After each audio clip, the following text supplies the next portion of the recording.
Hi, my name is JC Sumner, and my topic is the attack on the World Trade Center, and this is my audience.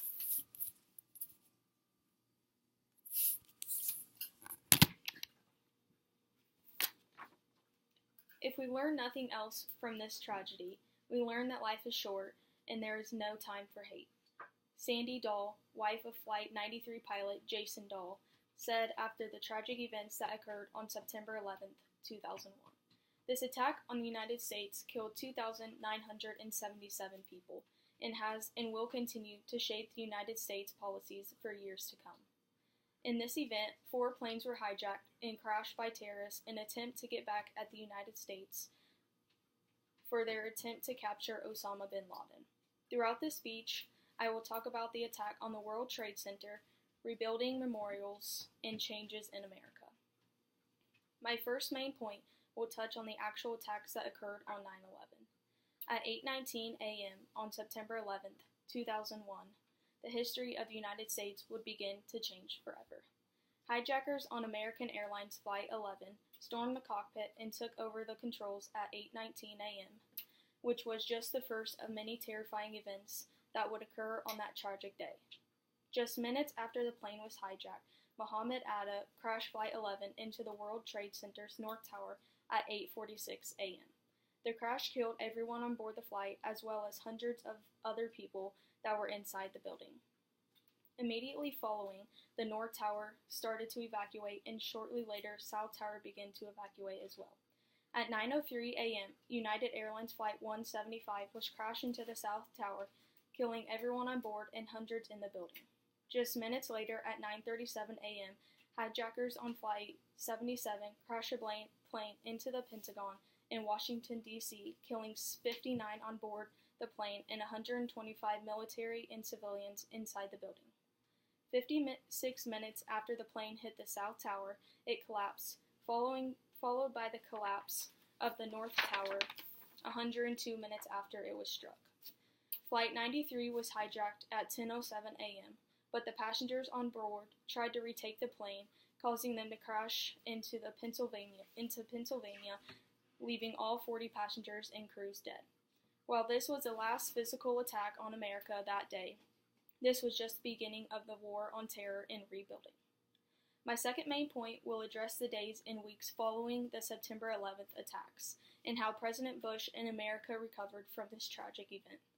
The evening after the attacks, President Bush addressed the nation and called it evil, despicable acts of terror. Nothing could have prepared America for this tragic loss, and no action can ever make America the way it was prior to these events. For a year after the attack, workers removed bodies and debris from the World Trade Center. Shortly after this was finished, the rebuilding of the trade centers began. This project was supposed to be completed by the 10-year anniversary in 2011, however, could not be done due to financial problems. The memorial was built and dedicated on the 10-year anniversary and opened to the public the next day. The museum was opened May 21, 2014. The memorial alone has over 4 million visitors each year and has had visitors from over 170 countries. One World Trade Center was rebuilt and completed on November 3, 2014, being the tallest building in the United States. These buildings are open to the public and can be seen any day of the week. While these memorials are a big part of the rebuilding process, there have been many changes to U.S. policy that have occurred due to 9/11. My third and final main point will discuss the changes made in America. After September 11, there were many changes in America. The biggest change was the way we travel and the security we have to go through to be able to. There are now government-issued men and women that police the airports at all hours. Prior to 9/11, the police at airports were private, where now they are able to sweep, do warrantless searches, pat down, log facial features, and apprehend citizens. There were also strict rules as to what you could and could not bring onto planes. Another significant outcome was the creation of Homeland Security and the new regulations on everything, especially border security. In an attempt to keep out as many terrorists as possible, security at the borders became very strict. Electronic surveillance became huge after these events so the government can monitor every move we make in case we were to do something or something were to happen to us.